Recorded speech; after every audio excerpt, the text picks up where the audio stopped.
കുടിപതികൾ തേങ്ങയേറ് നടത്തി. ബുധനാഴ്ച തൃക്കലശാട്ട്. ഇടവത്തിലെ ചോതി മുതൽ മിഥുനത്തിലെ ചിത്തിര വരെ കൊട്ടിയൂരിൽ വൈശാഖ മഹോത്സവം. പനിമതി തമ്പുരാനെ പന്നകഭൂഷണ ഇന്നെൻ്റെ ജന്മം എത്ര.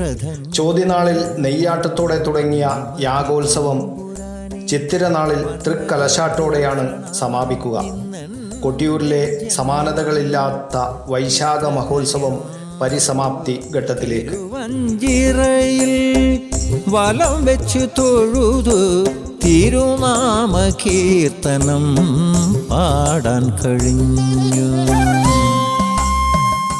ബുധനാഴ്ച ഉച്ചയോടെ വീരഭദ്രന്റെ ചൈതന്യം കുടികൊള്ളുന്ന മുതിരേരിവാൾ തിരിച്ചെഴുന്നള്ളിക്കുന്നതോടെ ബലിബിംബങ്ങളും ഭണ്ണാരങ്ങളും അടിയന്തരക്കാരും ബാവലിപ്പുഴ കടക്കും.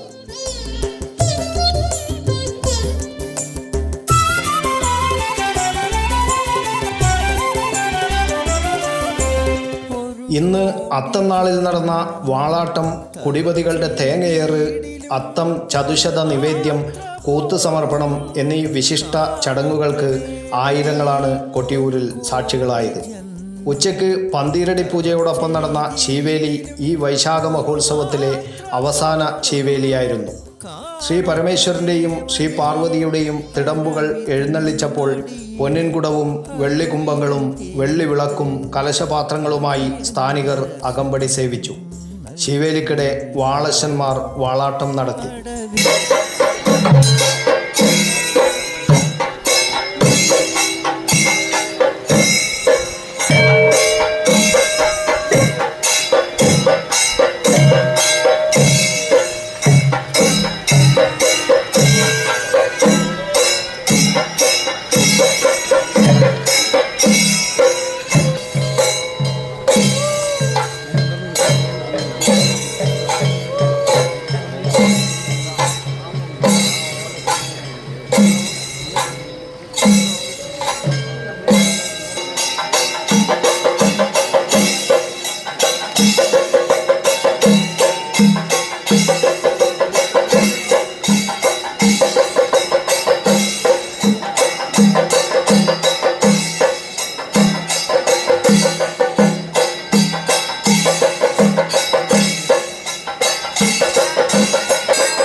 തിരുവഞ്ചിറയിൽ കിഴക്കേ നടയിൽ ദേവതമാർക്ക് അഭിമുഖമായി വടക്കോട്ട് തിരിഞ്ഞാണ് വാളാട്ടം നടന്നത്. വാളാട്ടത്തിലൂടെ തിടമ്പുകളിൽ നിന്ന് ദേവചൈതന്യം വാളുകളിലേക്ക് ആവാഹിക്കപ്പെടുന്നു എന്നാണ് വിശ്വാസം.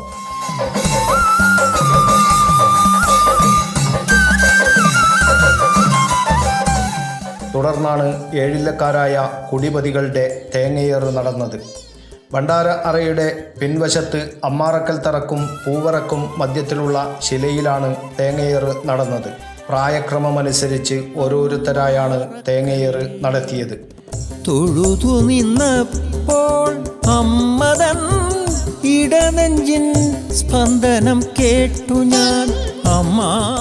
വൈകുന്നേരം 1000 കുടം അഭിഷേകവും നടന്നു. തുടർന്ന് കൂത്ത് സമർപ്പണം എന്ന വിശിഷ്ട ചടങ്ങ് നടന്നു.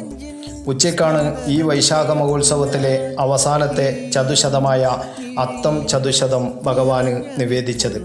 രാത്രി പ്രത്യേക പൂജകളോ നിവേദ്യമോ ഇല്ല. ബുധനാഴ്ച തൃക്കലശാട്ടോടെ ഈ വർഷത്തെ വൈശാഖ മഹോത്സവത്തിന് പരിസമാപ്തിയാകും. തുള്ളികൾ ചാറും മഴനീരിൽ ലയിച്ചു പോയി. പനിമതി തമ്പുരാനെ പന്നകഭൂഷണ ഇന്നെൻ്റെ ജന്മം എത്ര ധന്യം. പനിമതി തമ്പുരാനെ പന്നകഭൂഷണ ഇന്നെൻ്റെ ജന്മം എത്ര ധന്യം. തിരുവഞ്ചിറയിൽ വലം വെച്ചു തൊഴുതു തിരുനാമ കീർത്തനം പാടാൻ കഴിഞ്ഞു. News bureau Kannur media.